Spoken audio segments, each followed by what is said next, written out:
Welcome to this podcast, Automotive Tech Talk. Well, it's all about the brake systems, my friends. I'm John Gardner. I host Tech Garage on Motor Trend TV. That's a Discovery's network show. Pretty cool. My friend here is Josh Ellis, the man, the legend, the one and only. You are certified to do this job. Josh, tell me about yourself. That's right. I have 8 ASEs in all the 8 major areas, and even I got a G1 as well. And I'm also an instructor here at Chipotle College in Automotive Technology.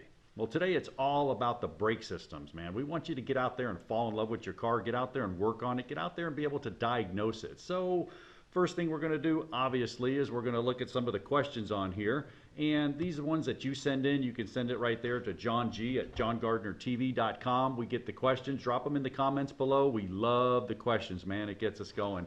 The brake squeal. The brake squeal, Josh Ellis, even when I just had the brakes replaced. Any suggestions? Boy, brake squeals could be caused by a lot. A lot of things, from hard materials in the pads. A lot of pads have a lot of metal nowadays, and also your rotors can be hardened up a little bit. So that's something we'll look at. We'll get into some more detail on some other things as well. Yeah, just dirty and nasty brakes cause brake squeal, hard metal content in the pads. We'll look at that. We're going to go through all of these through this podcast so you'll be able to understand, but these are just a couple of specific questions we got.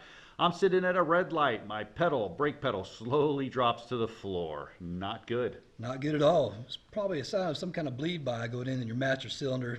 Definitely don't want that, but we'll give you some more tests a little bit later to show how you can isolate that issue. Good idea. Yeah, no doubt about it. What about this one? My pedal's low when I push on it, but if I pump it up a couple times, it seems to be fine. What up? What up with that? What's up with that, Josh Ellis? Again, we'll get into that a little bit later. There's a few things that we can do to isolate that, and we'll help you determine what is most likely going on with your vehicle. Yeah, that's for sure. I mean, rear brakes have to be adjusted. We'll look at all those, the common techniques that are going, but we have to understand about a brake system. And for everybody listening, just some of the parts. I mean, you got the master cylinder, which is the heart of the brake system. That's the thing that's going to actually develop the hydraulic pressure down to the wheels. You got your power brake booster, which it's just kind of a helper, kind of helps you out when you're going along the roads. We talk about our wheel brakes. There's disc brakes, there's drum brakes, there's all kinds of braking systems. You could have four-wheel discs. You could have an old car with four-wheel drum. You can have a disc-drum combination. Then we're going to talk a little bit about the brake lines, the parking brake, a thing called the ribble, all kinds of brake parts going on. But it's not a brake lesson as far as Brakes 101, Josh. I think for our listeners, we want to enable them to be able to fix their car. That's the key. That's right. We want you to be able to do some stuff in your driveway to help you out, to help save you a little bit of money so you might not need to go to a technician, or to point you in the direction of why you do need to go to a technician to get something looked at. And the first thing, when you're talking about brakes, visual inspection. Quick visual inspection, Josh. I mean, that reveals usually 40 to 60% of the problems is a visual inspection. I mean, we had a car guy come in, he says the mirror's not working, and I went out there and the mirror's dangling off the door. I mean, visual inspection fixed that one. But brakes, very common, visual inspection. What's a couple things we should look at? First thing I want to look at is the fluid level. You might even have a little trouble finding your fluid reservoir. I know I do on my minivan. Sometimes you have to take a cap off the little cowl after you pop the hood. But check your fluid level, because if you have a low fluid level, that could possibly be due to normal brake wear. Your pads have just gotten really low, and so the fluids went down. But also, it might indicate you have a leak. So low fluid and your pads aren't low, go ahead and look around for some leaks. First thing to check for, I mean, that's obvious. You're looking at your wheels. Maybe on the back of the wheel, there's all kinds of fluid going on, external leaks.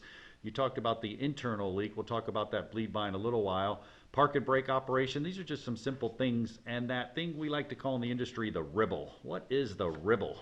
The ribble. We'll be using that word a few times, ribble. R-B-W-L, spells ribble. That's your red brake warning lamp, red brake warning light. The little light that comes up on your dash when you put that parking brake on is red. It says brake.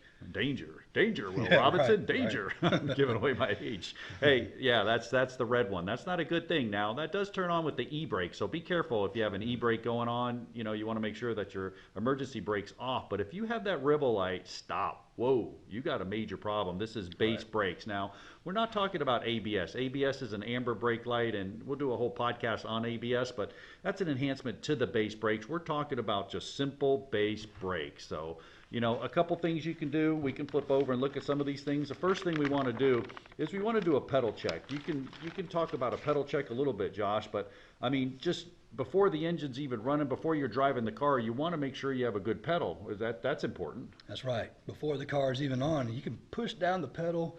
You should be able to have some what's called brake assist. It should feel like normal, as if your car is running.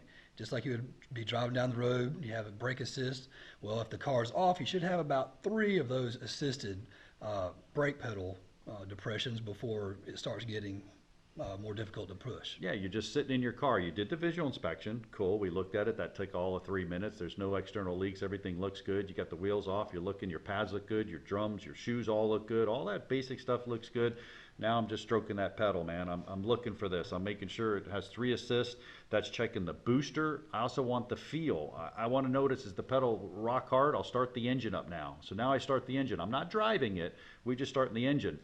And I'm checking it. I'm making sure if it's a rock hard pedal, maybe you have a vacuum issue or a booster issue. But most common complaint is a spongy pedal, Josh. I mean, that could be a number of things, but number one cause of a spongy pedal, Air in the system. man, you got it. Air in the system. So brake fluid's hygroscopic. It absorbs water. It lowers the boiling point. Brakes get hot. It starts to boil. Once it boils, air is compressible. Liquid's not. And that pedal squashes, goes right to the floor. Not a good thing. You can turn it off, the car off for a little while. You can wait a little while. You should have some more brake assist. Also, when I'm stroking the pedal back and forth, I'm listening for any kind of weird noises. That's a good indicator. Yeah, you don't want any kind of binding going on between your pedal linkages and that sort of thing. And so if your vehicle's off and you're pushing it down, you hear some grinding or some squeaking or a little bit clicking and binding, that's definitely a direction that you might want to look into. Yeah, just look under there. I mean, you hear that. You'll see something scraping, moving, or having a problem. Check that out. And then what do? Well, you go on a test drive, but do we want to drive 80 miles an hour and slam on the brakes? No. There's actually a strategic approach to a test drive, which sounds kind of wild, but you know, you have to let the brakes cool down. The weirdest thing, Josh, you know, you get a brake job or you do a brake job, the first thing you do is you want to go out and you want to do 80 stops in a quarter-mile span just to make sure they're good. And that's not normally how you stop a car. So you end up boiling the brake fluid. You get a condition called brake fade because you boil that fluid and that brake fade, the pedal starts going away. So you want to do it in a systematic approach. And here's what we recommend, basically. The first thing you want to look for is that ribble light. You turn on the car, the ribble light's on.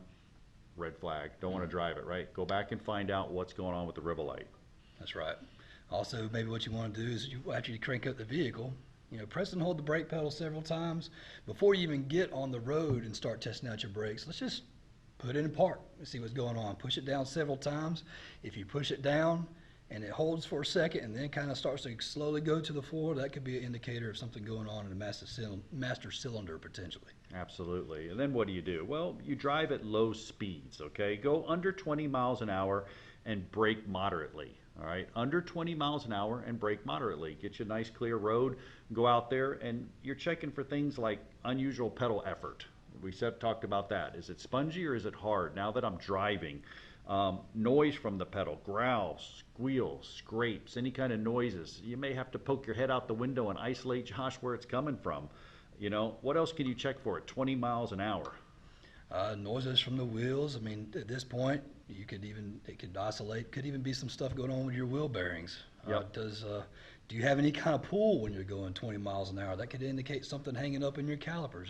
There's a lot of things you can determine just going 20 miles an hour down the road safely. Exactly. Good one. Yeah. Vehicle pull. Is it snatching to the right or to the left? We talk about alignment on a suspension podcast. It's different when you're braking if it's pulling, you know, we got some fixes for that as well. Everything seems fine. If everything's fine, move on, man. 40 miles an hour or the legal limit. Right. In my case, that's 80. But anyway, drive the speed 40 miles an hour, once again with moderate force. This time you're checking for pedal pulsation or steering wheel vibration. Ooh, that's huge out there today. What's going on with that mess? If you have some brake pedal pulsation when you're going 40 miles an hour and you slowly depress the brake pedal and all of a sudden you start getting some pulsation, some vibration in the steering wheel, more than likely you have some disc thickness variation or some rotor warpage going on. Ooh, yeah, we'll go over that in our diagnostic chart here coming up here in a second. So yeah, the pulsation, I feel that more and more common now more than ever. Rotor materials have changed. The rotors have got lighter. The cars have got bigger. We develop more horsepower, but we don't have the braking. So we're developing more heat in the braking system, and that tends to warp those rotors, and you'll feel that when you come to a stop at 40 miles an hour. We'll give you a fix for that in a minute. Changing in pulls, or once again that ribble light. So those are just some of the things. We can actually go down the road, we can isolate that pedal pulsation by using the e-brake, emergency e-brake. But before we get into that, let's look at this diagnostic charts, and you guys that are listening, one of these problems will probably fall into your brake system. So we'll give you some ideas of what's going on and why that's going on.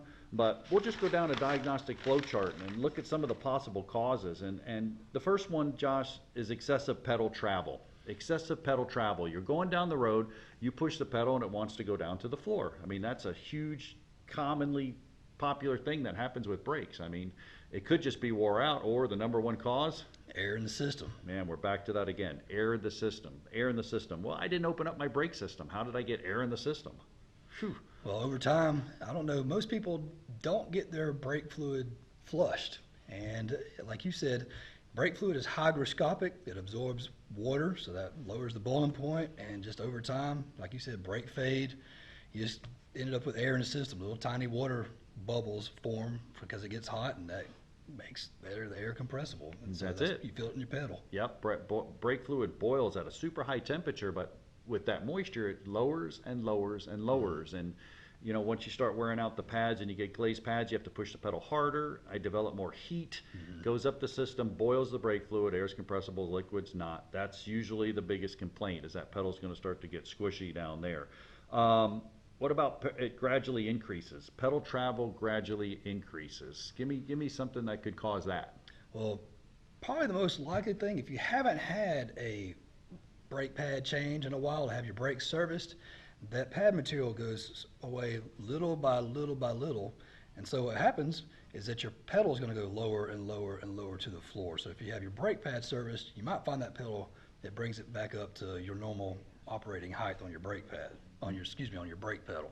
Yeah, that's huge. I mean, think about that for a minute now.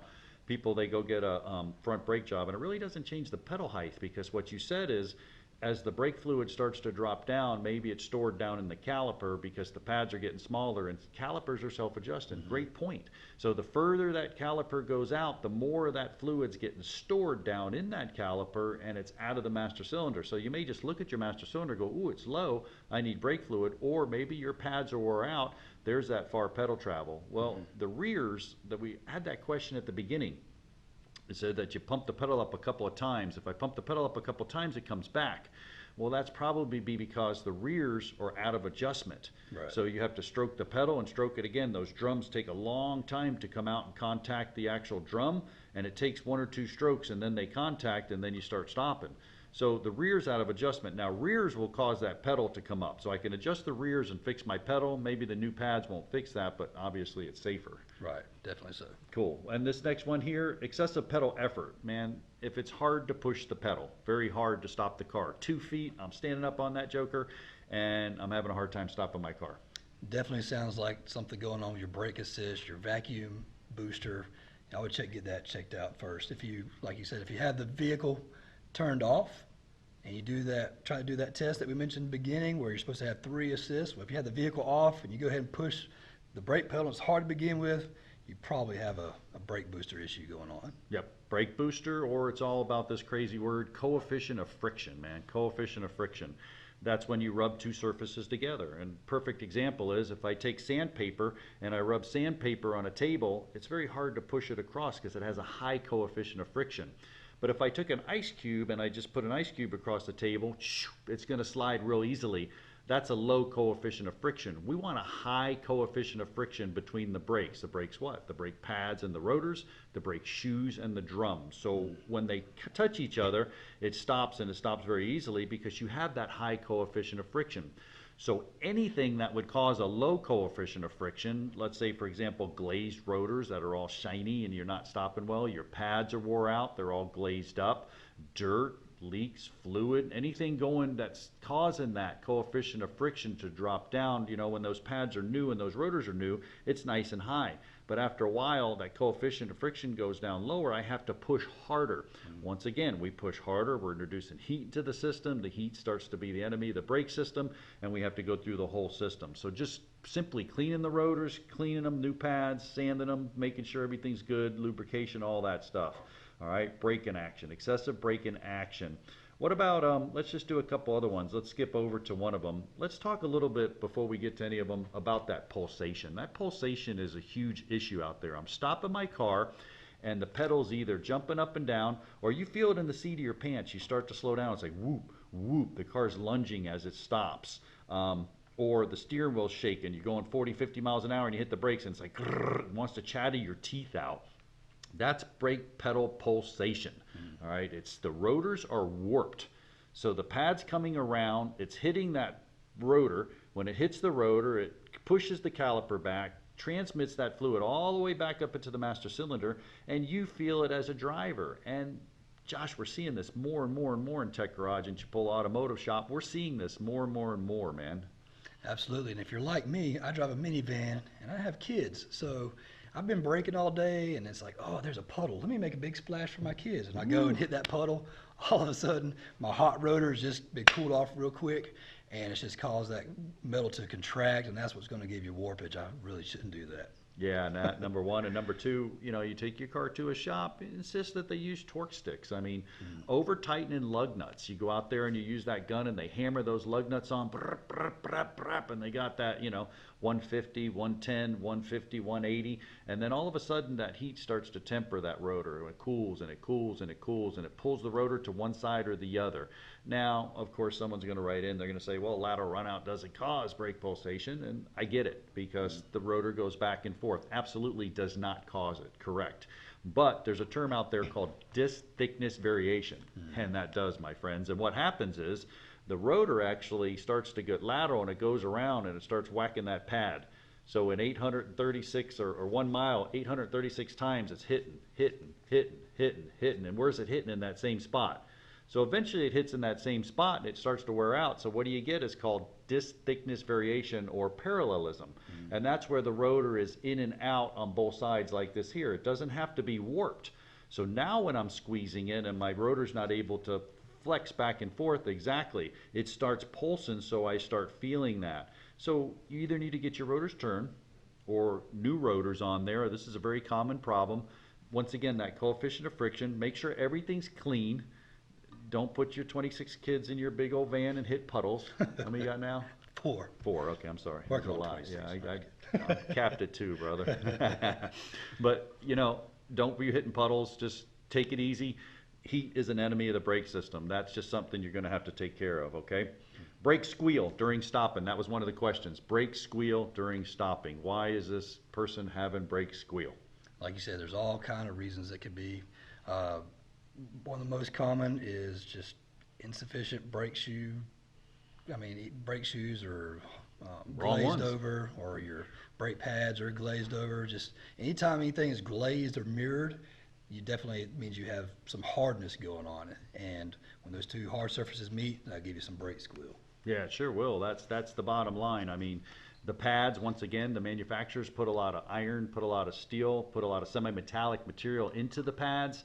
If they're putting it into the pads, they want the pads to last a little bit longer. But then you got metal to metal, which causes brake squeal. Very big problem on import cars. The first stop in the morning, you're backing up, you get that brake squeal till they start to get hot and break in.